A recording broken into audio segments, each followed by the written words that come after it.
What do you do when the people who are supposed to know you don't even bother to look?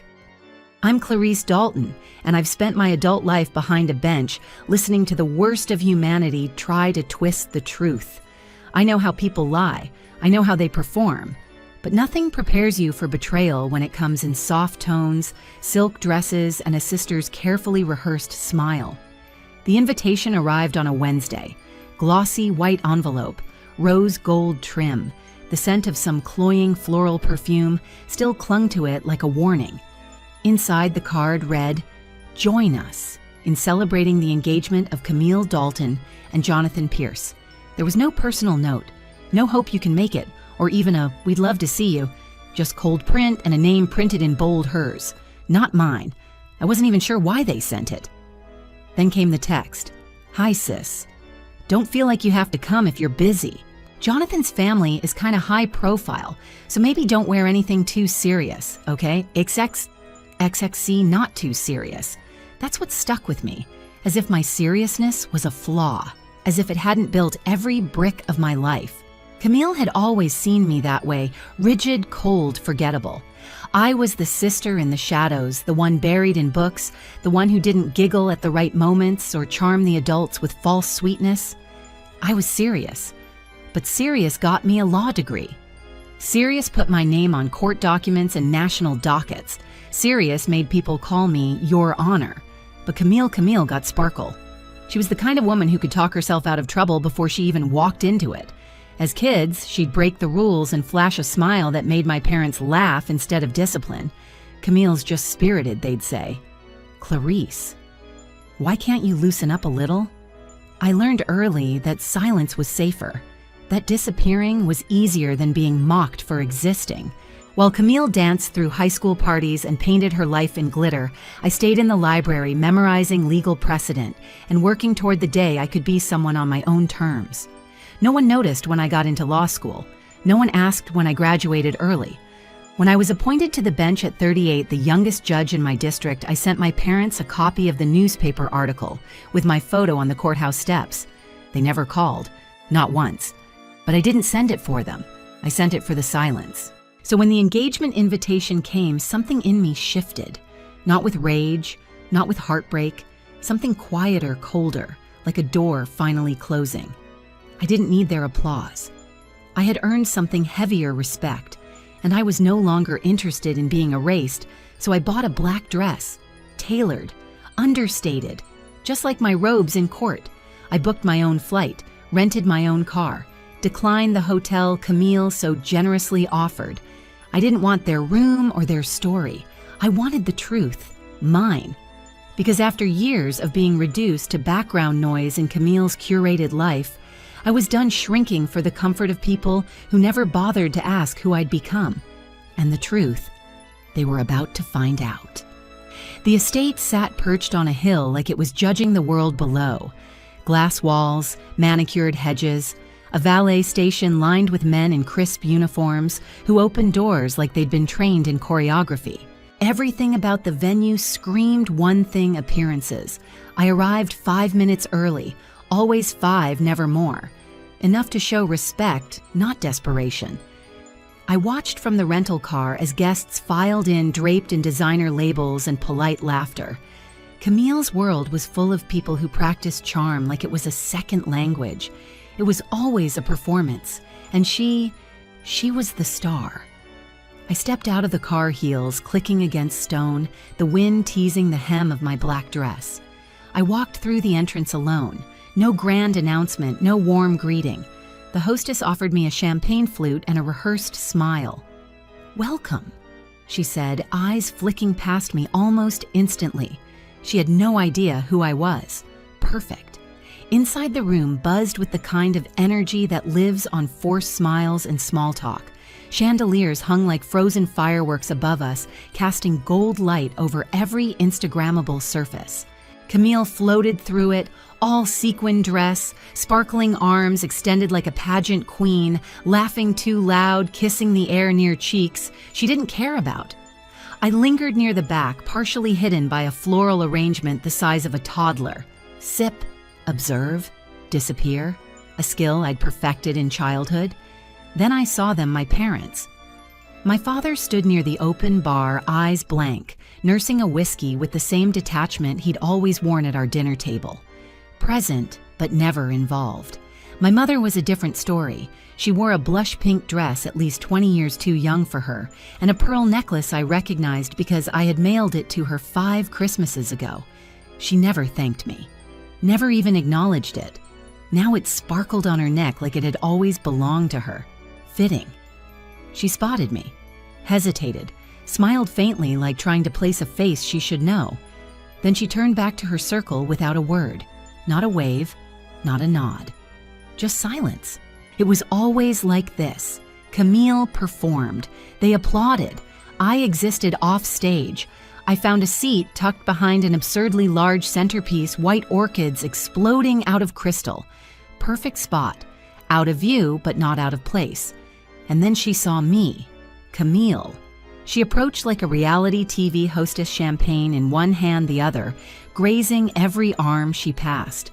Her eyes locked onto mine, and I could see it, the twitch behind her lashes, the tension in her smile. "Well, look who made it," she said, voice syrupy. "Didn't think this kind of scene was really your thing." "It usually isn't," I replied, smiling just enough. "But I had the time." She glanced at my dress. Black, huh? Bold choice for an engagement party. I didn't explain. I'd learned long ago that depth was wasted on people who only knew how to skim the surface. Figured someone had to ground the palate, I said. She blinked, uncertain if it was sarcasm. Then she leaned in. "Just try not to make things awkward, okay?" she whispered. "Jonathan's family is very refined. They ask a lot of questions." I met her gaze, steady, quiet. Then maybe I said they'll get real answers. She laughed a little too loudly, like I'd told a joke. Classic Clarice, always so intense. And then she was gone, swept away in a blur of high heels and shallow chatter. I didn't follow. I didn't need to. That word again. Intense. A lifetime of being told I was too much, when all I ever tried to be was enough. Dinner came. Smoked duck, truffle, risotto, the kind of meal designed more for status than flavor. I picked at my plate unnoticed. Until he came. Jonathan. He approached with a politician's poise, tall, smooth, practiced. The kind of man who shook hands with both palms and probably referred to women as ladies in campaign speeches. "Clarice Wright?" he asked. "Camille's sister." I nodded. "That's me." He smiled, but it didn't reach his eyes. "She doesn't talk about you much. Wasn't sure if you two were close." I tilted my head. "We're sisters." He chuckled, unsure how to process that. "She said you do something in law, something like that." He nodded politely, already disinterested. Probably imagined I was a clerk, a secretary, maybe a government assistant. Whatever Camille had told him, it certainly wasn't the truth, but that was fine. Some truths aren't handed out casually.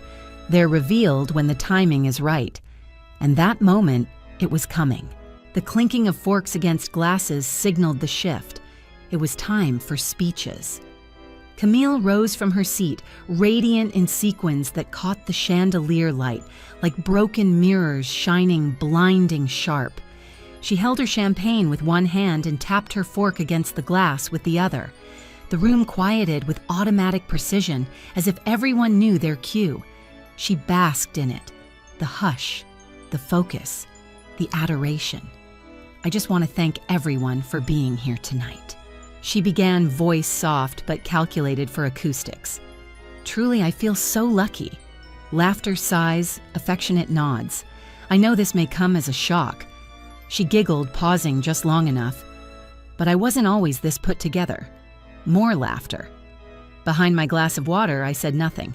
Not a smirk, not a blink. In fact, Camille continued. Growing up, I was the wild one. My sister Clarice was the opposite. Let's just say, very strict, very by the book. Pause. Smile. Wait for it.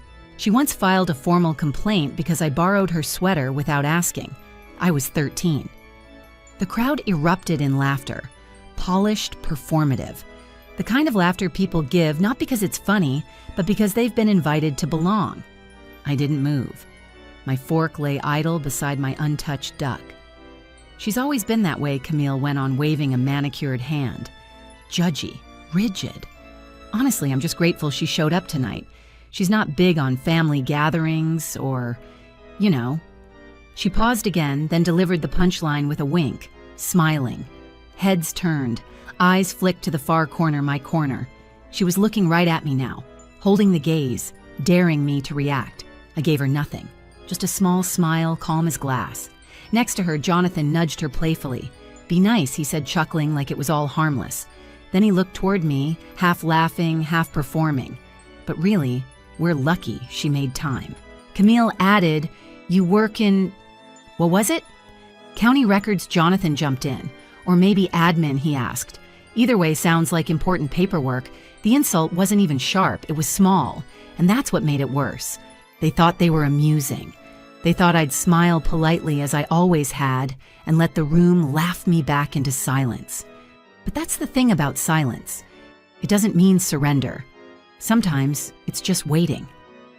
I wiped the rim of my glass with a napkin. Then I looked at Jonathan calmly. I'm sorry, I said, voice clear, composed. Where did you hear that? He blinked. Camille mentioned it. Said you worked in a government office. A few nearby heads tilted, curiosity peaked. I let the silence stretch, let the tension replace their certainty. I wasn't rushing this. I wanted it to settle in like fog filling a room. No, I said. That's not correct. Camille gave a nervous little laugh. Oh, come on, don't be dramatic. She's right, I said, still looking at Jonathan. I don't work in office administration. Pause. I'm a judge. And just like that, the room stopped. No gasps, no dramatics. Just an immediate, dense quiet, the kind that bends air and forces people to feel the weight of what they'd missed. Then a voice, small but unmistakable, from a table nearby. Wait. Judge Dalton. A woman in green turned toward me, brow furrowed. From the Eastman sentencing, Camille froze. Yes, I said simply. More murmurs now, whispers rippling like cracks in glass. Phones slipped from clutches under the tablecloths. Google searches launched behind polite nods. One man cleared his throat. A woman lowered her eyes. Another guest adjusted his tie too quickly. Jonathan's hand slipped from Camille's back. He was staring not in awe, but in confusion, like he was seeing the outlines of a painting he'd never noticed before. You're a judge, he asked again, quieter this time. I nodded. Superior Court, 11th District. Camille's face didn't crumble. That would have been too human.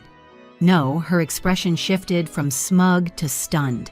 She opened her mouth, then closed it like someone caught between two versions of the truth and unsure which one would survive the night.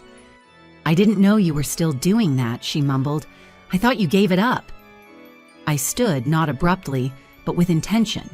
Every motion carried weight now, but not because I forced it, because the weight had always been there. They just never saw it. I folded my napkin neatly, placed it on my plate. Then I met Jonathan's eyes one last time. When people don't ask questions, I said softly, they shouldn't be surprised by the answers. And with that, I turned past Camille, past the guests, past my mother's parted lips and my father's pale face. I didn't wait for permission. I didn't wait for applause. The verdict had already been delivered. The air outside felt different, cooler, cleaner. Or maybe it was just mine again. I walked to my car without looking back. No need for a dramatic exit. No slamming doors or shouted truths. I'd already said everything that needed to be said, not with volume, but with precision. Behind me, I knew what was happening. Whispers stacking on whispers, eyes darting between Google search results and my name in headlines. A sudden recalibration, the kind that only happens when people realize they've made a mistake in public. I slid into the driver's seat, shut the door, and just sat there for a moment. Not triumphant, not even angry, just free. And then my phone buzzed. Once, then again. Missed call, Mom too. Messages. Camille. I didn't open them right away. I didn't need to. I knew exactly what they'd say. And sure enough, when I finally glanced there, they were. You should have told me. Why would you embarrass me like that as if facts were weapons, as if telling the truth when asked was an act of aggression. I didn't reply, because here's the thing they never understood. I never needed revenge. I never needed them to hurt. I just needed them to stop pretending I wasn't real. Inside that hilltop estate, Camille would be scrambling, rewriting stories, explaining, spinning. Jonathan would be Googling, trying to find out how many national cases I'd ruled on, wondering how he'd misread everything, how his smug little jab turned out to be the opening statement to his own education. My parents would be silent, the same silence they gave me for years, but this time it wouldn't feel like dismissal. It would feel like consequence, because the woman they ignored, erased, and laughed off wasn't a rumor anymore. She was fact, and facts have a way of shifting gravity. I thought once that if I became successful enough, serious enough, visible enough, they'd finally see me. But that was the mistake. I didn't need to be seen by people who refused to look. I didn't need their validation stamped across my life's work like some belated apology. What I needed, what I'd earned, was peace. And I'd built it myself. No shortcuts, no inheritance, no family name opening doors, just early mornings, quiet nights, long commutes, cases studied, and rest sacrificed.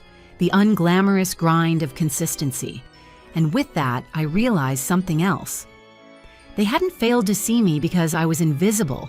They failed because they were never interested in seeing anything deeper than themselves. I drove away slowly, not out of hesitation, but clarity. The farther I got from the estate, the lighter I felt. Not because of what I'd revealed, but because I didn't care who still didn't understand. There would be no follow-up, no family reconciliation montage, no holiday invitation with a teary, "We're so proud of you" tied in a bow. That wasn't the kind of story I lived in anymore. I wasn't the girl at the corner of the dinner table begging to be included in laughter that wasn't meant for her. I was the woman who built her life without needing to raise her voice. And now that silence, the one that had haunted me for decades, belonged to them. Let them sit in it. Let them feel it. It started small. A comment here. A subtle shift in tone there. Camille's carefully polished image began to fray not in scandal, but in doubt. The woman in green, the one who recognized my name, shared the Eastman case link in a family group chat that night. By morning, Jonathan's aunt had forwarded it to his mother.